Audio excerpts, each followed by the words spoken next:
ኢየሱስ ትንሣኤ ስለሆነ እናመሰግናለን። ትንሣኤ ስለሆነ እናመሰግናለን። በጌታ በኢየሱስ ክርስቶስም ዛሬ አለቶቻችሁ ይሰነጣጠቁ። በኢየሱስ ክርስቶስም አዛለሁ። በልጅነት ስልጣን ቢበላሽም ብትቆሽሹም እስቲ ልጅ ናችሁ። የልጅነት ስልጣን አይነጥፍም። ክብር ለእግዚአብሔር ነው። ስለዚህ ስልጣን ነው የምናወራው። እዚህ የሰበሰበን ምንድነው? ይሄ ስልጣን፣ የልጅነት ስልጣን። ከዚህ ስልጣን ውጭ ሌላ ስልጣን እዚህ የመጣ ነው። በቃ ሌላ ሻይ ቤት እኮ መቀመጥ እንችላለን፣ ምግብ ቤት ምናምን ከሰው ጋር ቡና ምናምን። ኖ ስልጣን አለን። ሌላ ምንድነው? ቡናው የምናመልከው ቡናውን የሰጠው አምላክ አለ። ምግቡን የሰጠው አምላክ አለ። ነፍስን የፈጠረው አምላክ አለ። እና የእግዚአብሔር ስም የተባረከውን ዛሬ ደግሞ ከእግዚአብሔር ቃል ማቴዎስ ምዕራፍ 27 ቁጥር 45 እስከ 56 የእግዚአብሔር ቃል እንደዚህ ይላል። ከቀኑ 6 ሰዓት ጀምሮ እስከ 9 ሰዓት ድረስ በምድር ሁሉ ጨለማ ሆነ። በ9 ሰዓት ገደማ ኢየሱስ ድምፁን ከፍ አድርጎ ኤሎሄ ኤሎሄ ላማ ሰበክታኒ እያለ ጮኸ። ትርጉሙም አምላኬ አምላኬ ለምን ተውከኝ ማለት ነው። በዚያ ቆሞ ከነበሩት አንዳንዶቹ ጩኸቱን ሲሰሙ ኤልያስ እየተጣራ ነው አሉት። ወዲያው ከእነርሱ አንዱ ሮጦ ሰፍነግ በመውሰድ የከወጠጠ የወይን ጠጅ ውስጥ ነከረው። ሰፍነጉንም በሸምበቆ ዘንግ ጫፍ ላይ በማድረግ እንዲጠጣ ለኢየሱስ አቀረበለት። የቀሩት ግን ተዉት፣ እስቲ ኤልያስ መጥቶ ሲያድነው እናያለን አሉ። ኢየሱስ እንደገና ከፍ ባለ ድምፅ ጮኸ፣ መንፈሱንም አሳልፎ ሰጠ።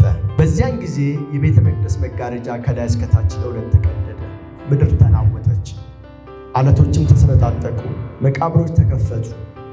አንቀላፍቶ የነበሩትን ብዙ ቅዱሳን ተነሱ። ከመቃብርም በመውጣት ከኢየሱስ ትንሣኤ በኋላ ወደ ቅድስት ከተማ ገብቶ ለብዙዎች ታዩ። የመቶ አለቃውና አብረውት ኢየሱስን ተጠብቆ የነበሩት የመሬት መናወጡንና የሆነውን ነገር ሁሉ ባዩ ጊዜ እጅግ ፈርተው ይህስ በእውነት የእግዚአብሔር ልጅ ነበር አሉ። ከገሊላ የመጡና ኢየሱስን በሚያስፈልገው ነገር ለማገልገል የተከተሉት ብዙ ሴቶች ሁኔታውን ከርቀት እየተመለከቱ በአካባቢው ነበሩ። እነርሱም መካከል ማርያም መግደላዊት ማርያም፣ ማርያም የያዕቆብ እና የዮሴፍ እናት እንዲሁም የዘብዴዎስ ልጆች እናት ነበሩ። እነኚህ 3 ሴቶች እዛ አካባቢ ነበሩ። ይሄ የሆነው ዓርብ ዕለት ነው። ክርስቶስ ኢየሱስ የተሰቀለበት ቀን ማለት ነው። ክርስቶስ ኢየሱስ የተሰቀለበት ቀን ከቀኑ እኩለ ቀን ላይ ከቀኑ አሁን ደውላችሁ ከ6 ሰዓት እስከ 9 ሰዓት 6 ሰዓት እኩለ ቀን ነው፣ ኑን ነው። ከ6 ሰዓት እስከ 9 ሰዓት ድረስ በምድሪቱ ላይ ሁሉ ጨለማ ሆነ። ይሄ ጨለማ ምንድን ነው? አሁን እቺን ሐሳብ እንድትረዱልኝ እፈልጋለሁ። የእግዚአብሔርን ቃል ማወቅ የሚጠቅመን እኛ በእግዚአብሔር ቃል ኃይል እንድንኖር ነው የሚያደርገን። የእግዚአብሔርን ኃይል ቃሉን ማወቅ በደንብ መረዳት ከምድር ላይ በደንብ እንድንኖር ያደርገናል። እስራታችን ነው የምንፈታው። ለምንድን ነው ይሄ ነው የሚለውን እስቲ አሞጽ የሚባል ነቢይ ትንቢት ተናግሮ ነበር። አሞጽ ምዕራፍ 8 ቁጥር 9 ላይ አሞጽ ምዕራፍ 8 ቁጥር 9 ላይ ትንቢት ተናግሮ ነበር። ኢየሱስ ክርስቶስ ከመወለዱ በፊት ትንቢት ነበረ። ምን የሚል ትንቢት? በዚያን ቀን ፀሐይ በቀትር እንድትጠልቅ አደርጋለሁ፣ ምድርም ደማቅ ብርሃን ሳለ በቀን አጨልማታለሁ። ይኸውላችሁ እግዚአብሔር የተናገረውን ትንቢት የሚፈጽምበት ጊዜ ደረሰ። በዚያን ቀን አለ። መቼ? ልጄ በሚሰቀልበት ቀን። መቼ? የኔና የእናንተ ኃጢአት በሚሰቀልበት ቀን፣ የኔና ኃጢአት መስቀል ላይ በሚውልበት ቀን። የዛን ቀን የሚሞተው ማን ነው አለ? አምላክ ነው እየሞተላችሁ ያለው። የሚሞተው ከሰማይ ያወረደው አምላክ ነው። እናንተን የፈጠረ አምላክ ነው። እርሱ የሚሞትላችሁ ማን ነው አለ? ፀሐይን ራሷን የፈጠራት ነው። ስለዚህ በጠራራ ፀሐይ ላይ ከቀኑ እኩለ ቀን ላይ በተለያዩ ተፈጥሯዊ ምክንያት ፀሐይ ጨለመች ብለው ሰዎች እንዳያወሩ፣ ግርዶሽ ሊሆን ይችላል ብለው እንዳያወሩ፣ ፀሐይ ኃይለኛ ሙቀቷንና እሳቷን በምትለቅበት ሰዓት ላይ እኔ ምን አደርጋለሁ አለ እግዚአብሔር? ፀሐይዋን አጨልማታለሁ። ለምን? ስለ እናንተ ኃጢአት እየተሰቀለ ያለው ቅዱስ ልጄ ነው። እርሱ ደግሞ አምላክ ነው። ሰማያትን ባዶ አድርጎ እናንተን ለማዳን ወደ ምድር የወረደ አምላክ ነው አለ። የእግዚአብሔር ድምፅ ማለት ነው። እሱ ጨለማ ማለት የእግዚአብሔር ድምፅ፣ ሰማያዊ ኢንተርቬንሽን፣ ዲቫይን ኢንተርቬንሽን። ሰማይ ነው ጣልቃ። ሰማይ ጣልቃ። ፀሐይ ግርዶሽ ትጨልማለች። በዚህ ሰዓት የተሰቀለው እኮ ማን መሰላችሁ? የእግዚአብሔር ልጅ ነው። እናንተ እንዳላችሁት አንድ አይሁድ አይደለም፣ አንድ የአይሁድ ወጣት አይደለም። የተሰቀለው የእግዚአብሔር ልጅ ነው። አሁን በዚህ ከፍትላችኋል፣ ችግራችሁ ዘጋላችኋል። ከዛ በኋላ ፀሐይ ጨለመች ከ6 ሰዓት እስከ 9 ሰዓት። ይኸውላችሁ አሁን ለምሳሌ ፀሐይ ጨለመችው ወደ 11 ሰዓት አካባቢ ቢሆን ኖሮ ግርዶሽ ነው፣ ጨለማው ቀድሞ መጥቶ ነው ሊባል ነበር። ዝቅ ብላም ቢሆን ኖሮ ምን ሊባል ነበረ? አይ አልነጋም ገና ሳይነጋ ቀርቶ ነው፣ የሆነ ፀሐይ ግርዶሽ ነው፣ የሆነ ሳይንሳዊ ነገር ለማስቀመጥ ተፈልጎ ነበር። እሺ ከ6 ሰዓት እስከ 9 ሰዓት የጨለመችውን ፀሐይ የእግዚአብሔር እጅ አይደለም ሌላ ነገር ነው ብሎ ማንም ሊናገር የሚችል የለም። እግዚአብሔር ቀንቶ አደረገው። ምክንያቱም ትንቢቱ የተፈጸመው አሞስ ምዕራፍ 8 ቁጥር 9 ላይ የተጻፈው ትንቢት ነው እዚህ ጋር የተፈጸመው። በ9 ሰዓት ገደማ ኢየሱስ ድምፁን ከፍ አድርጎ ኤሎሄ ኤሎሄ ላማ ሰባቅታኒ፣ አምላኬ አምላኬ ለምን ተውከኛል? ለምን መሰላችሁ? ኢየሱስ ክርስቶስ ፍጹም አምላክ ፍጹም ሰው ስለሆነ እንደ ሰው እንደኔና እንደናንተ አይነት ሰውነት ይዞ ነው። እንደኔና እንደናንተ አይነት ደም ይዞ ነው። እንደኔና እንደናንተ አይነት አጥንት ኖሮት ነው። ያማዋላ ተሰቅሎ ቆየ። አመመው፣ ተሰቃየ። ስላመመው አምላኬ ለምን ተውከኝ እያለ መማፀን ጀመረ። ለምን ተውከኝ አባቴ? በዚህ ጊዜ ኢየሱስ ክርስቶስ አባቱን ስለምን እዛ ቆሞ ከነበሩት ሰቅለውት እየጠበቁት ብዙ በዙሪያው ተኮልኩለው የተሳደቡ የነበሩ እንደዚህ አለ፣ ዝም በሉት ኤልያስ የተጠራ ነው፣ ዝም በሉት እናያለን። እስቲ በዘመኑ ቋንቋ ሙድ መያዝ ጀምረዋል። ሙድ እየያዙ የተሳደቁበት አይገርማችሁ? እዚህ መስቀል ላይ ወጥቶም በቃ ይሄ የማይሞት መስቀል ላይ ወጥቶም እንደዚህ ይናገራል እያሉ የተሳለቁ። ወዲያው ከእነርሱ አንዱ ሮጦ ሰፍነግ በመውሰድ የኮመጠጠ ወይን ጠጅ ውስጥ ነከረው። ሰፍነጉንም በሸንበቆ ዘንግ ጫፍ ላይ በማድረግ እንዲጠጣ ለኢየሱስ አቀረቡለት። አሁን እነኝህን ሁለት ነገሮች ላሳያቸው ፈለጉት። ይሄም ትንቢት መዝሙረኛው ዳዊት የተናገረው ትንቢት ነው የሚፈጸመው። እግዚአብሔር የተናገረው ስለ ኢየሱስ ክርስቶስ ያወራው ነው የሚፈጸመው። እዚህ ጋር መዝሙር ምዕራፍ 69 ቁጥር 21 ላይ ትንቢት አለ። ይህ ትንቢት ምን ይላል? ምግቤን ከሐሞት ጋር ቀላቀሉ፣ ለጥማቴም ሆምጣጤ ሰጡ። አሁን ሆምጣጤ ሰጡት ማለት ነው። ሁለት አይነት ትርጉም አለው። አንደኛው ሆምጣጤ የሰጡበት ምክንያት እንደ ትንቢቱ በቀጠምቶት ነው፣ ህመሙን ደግሞ ማስታገሻ እንደሆን፣ ሌላኛው ደግሞ ህመሙን ማስታገሻ እንደሆን የሚሰጥ ነው። ይሄ ለህመም ማስታገሻነት የሚሰጥ ነው። ህመሙ በጣም አሞት ነው፣ ስለዚህ ያስታግስለታል እስኪሞት ድረስ ብለው ይህንን ሰጡት። አንዳንድ አናሊስቶች ግን ይህንን ክፍል ምን ይሉታል? አይ በጣም ርካሽ የሆነ ወይን የሰጡት፣ በአይሁድ ታሪክ በጣም ርካሽ የሆነ ወይን ሰጥተውታል። እሱ ወይን ደግሞ የስድብ መሳለቂያ ምልክት ነው ብለው ይሉታል። በየትኛውም ኮንቴክስት ግን ኢየሱስ ክርስቶስ ላይ እንደ ትንቢቱ የተሳለቁበት ነበር። ሆምጣጤ የሚሰጡበት የተጻፈ ነገር ነው፣ አዲስ ነገር የለው። ከዛ አንዳንዶቹ ቆይ ተውት፣ ለምን ሆምጣጤ ተሰጡታለች? እስቲ ኤልያስ መጥቶ እንደሚያድነው እንመለከታለን። ለምን ባታስታግሱለት ተስማሙ፣ ምን ችግር አለው እያሉት ነው ኢየሱስ ክርስቶስ በመስቀል ላይ። እና ከዚህ በኋላ ቁጥር 50 ላይ ኢየሱስ እንደገና ከፍ ባለ ድምፅ ጮኸ። ከፍ ባለ ድምፅ ደገመው ማለት ነው። ኤሎሄ ኤሎሄ ላማ ሰባቅታኒ፣ አምላኬ አምላኬ አሁን ለምን ተውከኝ የሚለው ጸሎቱን ደገመ በታላቅ ድምፅ። በዚህ ጊዜ መንፈሱንም አሳልፎ ሰጠ ይላል። በደንብ እንድትሰሙኝ የፈለግኳቸው ክፍሎች አሉ። መንፈሱንም አሳልፎ ሰጠ። መንፈሱንም አሳልፎ ሰጠ። ለምን? በፍላጎት ነው። ኢየሱስ ክርስቶስ ከሰማያትን ባዶ አድርጎ የወረደው በፍላጎት ነው። የተሰቀለው በፍላጎት እኮ ማንም አስገድዶት እኮ አይደለም፣ ተገዶ አይደለም ኢየሱስ ክርስቶስ የተሰቀለው። ስለዚህ መንፈሱን ማለት እስትንፋሱን በፍላጎቱ ሰጠ። አንገቱን ዘንበል አደረገ። ሞተ። በፍላጎቱ ተገዶ አይደለም። ኢየሱስ ክርስቶስ እኮ በግዳጅ እኮ አይደለም፣ ፍቅር አስገድዶት ነው። የኔና የእናንተ ፍቅር አስገድዶት ሰማያትን ባዶ አድርጎ ሲወርድ አምላክ አምላክነቱን ትቶ መስቀል ላይ ሲሆን ስንሳለቅበት ሁሉንም ነገር ስናደርግበት የሆነውን ሁሉ ግርፋቱን ተውት፣ ነውጋቱን ተውት፣ በሚሰማችን ቀሩን ተውት። የውርደት ሞት መስቀል ላይ ስንገለው አምላክ ምን አለ? ጸጥ አለ። ኢየሱስ አምላክ ነው። አምላክ ጸጥ አለ፣ ዝም አለ። እንደሚሸለት በግ ዝም አለ። ለምን? እኔና እናንተ መዳን አለብን። የኔና የእናንተ የመዳናችን ነገር የሚረጋገጠው ክርስቶስ ኢየሱስ በመስቀል ላይ ሲሆን፣ ለዚህ ነበረ ክርስቶስ ኢየሱስ ጸጥ ብሎ የነበረው። ከዛ መንፈሱን አሳልፎ ሰጠ። በፈቃዱ ሞተ ማለት ነው። በፈቃዱ ሞተ፣ በራሱ ፈቃድ፣ በገዛ ፈቃዱ ሞተ። በዚያን ጊዜ የቤተ መቅደስ መጋረጃ ከላይ እስከታች ለሁለት ተቀደደ። በቃ አሁን ነው ከዚህ በፊት ትገናኙ የነበረው በካህን በኩል ነው። ከእግዚአብሔር ጋር እንገናኝ የነበረው በካህን በኩል ነው። በመካከላችን ደግሞ ኃጢአት ነበር። ኃጢአት ከእግዚአብሔር አብ ጋር ከአባታችን ጋር እንዳንገናኝ ያደረገን ኃጢአት ነበረ። አሁን ምን አደረገ? የቤተ መቅደስ መጋረጃ ከላይ እስከታች ድረስ ለሁለት ተከፈለ። ይሄ ምን ማለት ነው? የእግዚአብሔር ጣልቃ ገብነት ማለት ነው። የመንፈስ ቅዱስ ጣልቃ ገብነት ማለት ነው። መጋረጃው ለሁለት ሲከፈል የቤተ መቅደሱ ከላይ እስከታች ድረስ ለሁለት ሲከፈል ከዚህ በኋላ ከአብ ጋር የሚያገናኛችሁ ማን ሆነ ማለት ነው? ክርስቶስ ኢየሱስ ሆነ። ለምን? ሞትን አሸንፎታል። የእናንተን ኃጢአት መስቀል ላይ ጠርቆታል። አሁን ደግሞ ምን አደረገ አለ? ከአብ ጋር ከአባታችሁ ጋር በቀጥታ አገናኝቷችኋል ማለት ነው። ስለዚህ ከአባታችን ጋር በቀጥታ ተገናኘ ነው በክርስቶስ ኢየሱስ ሞት ምክንያት ነው። በኃጢአት ምክንያት ተጣልተን ነበር እኮ እግዚአብሔር አባታችንና አምላካችን እንኳን እናገኘውም ነበር። ክርስቶስ ኢየሱስ ግን ምን አደረገን? አስታረቀን። ለእሱ ደግሞ ምልክት ይሆን ዘንድ የቤተ መቅደሱ መጋረጃ ቅድስተ ቅዱሳኑን የሚለየው የቤተ መቅደስ መጋረጃ ለሁለት ተከፈለ፣ ከላይ እስከታች ድረስ። ምን ማለት ነው? በሉ ቀጥታ ግቡ። ወደ ታመጣችሁ ማለት ነው ወደ ጀነት ስልጣን። ወዳጄ የተከለለብህ ነገር የተዘጋብህ ነገር እኮ ነው።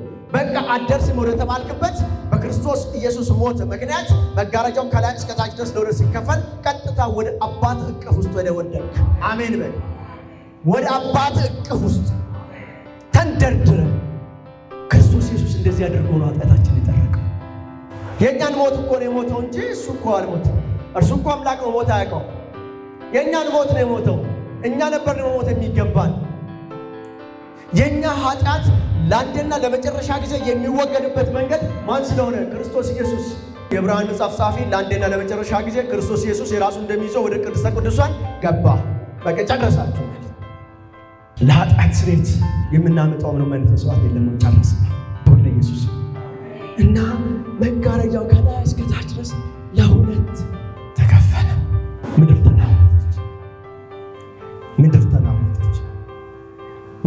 በጣም ከፍተኛ ነውጥ። ምድር ተናወጠች። አለቶች ተሰነጣጠቁ። መቃብሮች ተከፈቱ። ለምንድን ነው? ይሄ ዲቫይን ኢንተርቬንሽን ወይም ደግሞ የመለኮት ጣልቃ ገብነት ነው። ምድርን ምን አናወጣት? ወዳጅ እዚህ ጋር የሞተው ክርስቶስ ኢየሱስ የእግዚአብሔር ልጅ ነው። አምላክ እኮ ነው የሞተልህ። ታሪክ ነው የተቀየረው። የዘመናት ታሪክ፣ ለማንም የማይቻል የማይሆን ነገር ታላቅ ታሪክ ነው የተሰራው። ታሪክ ተሰራ። መሬት እንዴት አድርጌ እችላለሁ አለች። ይሄንን ታላቅ ነገር እንዴት አድርጌ እችላለሁ? ስለዚህ መሬት ተናወጠች፣ አለቶች ተሰነጣጠቁ፣ መቃብሮች ተከፈቱ። የሚገርማቸው አንቀላፍተው ከነበሩ ቅዱሳን መካከል አንዳንዶቹ ተነሱ። አንቀላፍተው የነበሩ ቅዱሳን ተነሱ። አሁን እዚች ጋር እችን በደንብ ብትረዱልኝ ደስ ይለኛል። ትንሣኤ ኢየሱስ ክርስቶስ እኮ ራሱ እኮ ሕይወትና ትንሣኤ ነው። ራሱ ሕይወት ነው፣ ራሱ ትንሣኤ ነው። ትንሣኤው የሆነው መቼ እንደሆነ ታውቃላችሁ? ትንሣኤው እኮ የሆነው ዓርብ ዕለት ነው። ይሄ የሆነው እኮ ዓርብ ዕለት ነው። አሁን ይኸውላችሁ እስከ እሁድ ድረስ አልጠበቁም። ምልክት በጌታ በኢየሱስ ክርስቶስም በይውላችሁ በተዘጋባችሁ በመቃብሮቻችሁ ላይ ዛሬ ምልክት ታያላችሁ። ምልክቱን ቀድመው አዩ። ምልክቱን አዩት። ብዙዎች በጌታ ሆነው ያንቀላፉ ብዙዎች ቅዱሳኖች ምን አደረጉ ይላል? መቃብር ተከፍተው ወጡ ደግሞ ታዩ። ሰዎች አዩአቸው። ከተማ ውስጥ ገብተው አዩአቸው። መቼ? ክርስቶስ ኢየሱስ በመስቀል ላይ እንደሞተ። ስለዚህ ማለት ነው ምን ማለት መሰላችሁ? ይሄ ማለት ነው ክርስቶስ ኢየሱስን ሞት ሊያሸንፈው አይችልም። እርሱ ምንድን ነው? ትንሣኤ ነው። ትንሣኤው ገና በመስቀል ላይ እያለ ገና ማለት ነው ምልክት ማለት ነው። ከነገ ወዲያ የምነሳበት ምልክቱ ይሄ ነው አለ። ምልክቱ ብዙ ቅዱሳን ተነሱ ይላል። በጌታ በኢየሱስ ክርስቶስ በእኔና በእናንተ ዛሬ ምልክት ይሁን እና መቃብሮች ተከፈቱ። ራሳቸው ተከፈቱ። አለቱ ተሰነጣጠቀ። ታሪክ ታይቶ የማይታወቅ ታሪክ በመጽሐፍ ቅዱስ ታሪክ ውስጥ በዓለም ላይ ታይቶ የማያውቅ ታሪክ ተከናወነ። ከመቃብርን በመውጣት ከኢየሱስ ትንሣኤ በኋላ ወደ ቅድስት ከተማ ገብተው ለብዙዎች ታዩ። አሁን ይኸውላችሁ ይሄ የባይብል ኦል ስቶሪ ክርስቶስ ኢየሱስ የሞቱና ትንሣኤው ጉዳይ እዚህ ጋር ምንድነው ሊያሳይ የፈለገው? ክርስቶስ ኢየሱስ ከሙታን ሲነሳ አይደለም ትንሣኤ መኖሩን ያወጀው። ትንሣኤን ያወጀው ገና ሲሞትም ትንሣኤ ሆኗል። ለምን? እሱ ሕይወትም ትንሣኤ ነው። ክርስቶስ ኢየሱስ ራሱ ሕይወት ሲሞት የእኛ ኃጢአት ሞተ እንጂ ኢየሱስ ክርስቶስ አልሞተም። ለዛ ነው ኢሚዲየትሊ ትንሣኤ ሆነ ማለት ነው። ምን ሆነ ግን? ለብዙዎች ኢየሱስ ክርስቶስ ልክ እንደሞተ ትንሣኤ ነው።